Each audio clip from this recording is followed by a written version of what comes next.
কিছু কিছু মানুষকে আলাদা করে চেনা যায় তাদের কর্মের জন্য। খুব প্রাণবন্ত, আলাদা করে চেনা যেত। তো সুমনের মধ্যে একটি আপনজন ব্যাপারটা ছিল। অনেক সুমন আছে, কোন সুমন?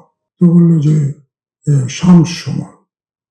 তখন বুঝলাম যে আমাদের শামস সুমন, কিন্তু অত তাড়াতাড়ি বুঝিনি, কারণ শামস সুমনের ওকে তো আমি দেখেছি আমার সাথে নাটক যখন করেছে অনেক আগে, কেবল রাজশাহী থেকে এসছে, আসার পরে যখন নাটক করছে তখন আমার সাথে 2-3টা নাটক, অবশ্যই আমি সব এখন মনে রাখতে পারি না, স্মৃতি থেকে চলে যায়। তো প্রথম দেখাতেই ছেলেটা খুব চঞ্চল ছিল, চঞ্চল অর্থে প্রাণবন্ত ছিল, খুব প্রাণবন্ত, আলাদা করে চেনা যেত। তো ওই দৃশ্যগুলো করছি, নতুন একটি ছেলে এসছে, আমাদের আমাদের থেকে অনেক ছোট, অনেক ছোট। নতুন একটি ছেলে এসছে, প্রথম দেখলাম যখন গ্রামের একটি রাস্তা দিয়ে, দৃশ্যটা এরকম আমার আবছা আবছা মনে পড়ছে। ও একটা সাইকেল নিয়ে, একটা গোল পায়জামা, 2 পকেট আলা শার্ট, এবং চলে যাবে আর কি। ডায়লগ কি ছিল মনে নেই, যাই হোক এটা করে। কিন্তু ওকে আলাদা করে চেনা গেল।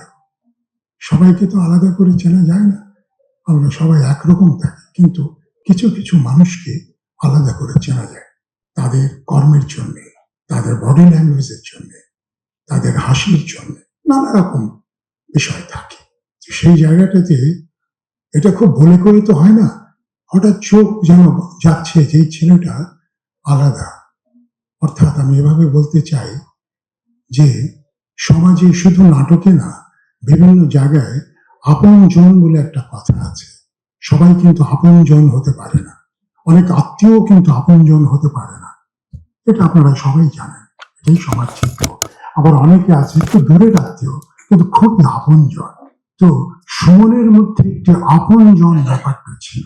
এই আপনজন হয়তো বছরে একবার দেখা হচ্ছে কিংবা 2বার দেখা হচ্ছে, কিন্তু এই আপনজন যেন হৃদয়ে থেকে যাচ্ছে, মস্তিষ্কে থেকে যাচ্ছে।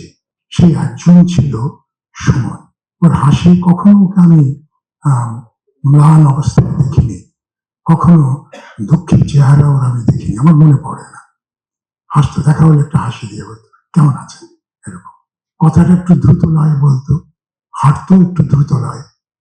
চলে যাবে এই বয়সে, এটা সবাই বলল, কেউ কিন্তু হঠাৎ করে মেনে নিতে পারছে না, সময় লাগবে একটু, মানুষ তো চলেই যায়, কিন্তু সময় লাগবে।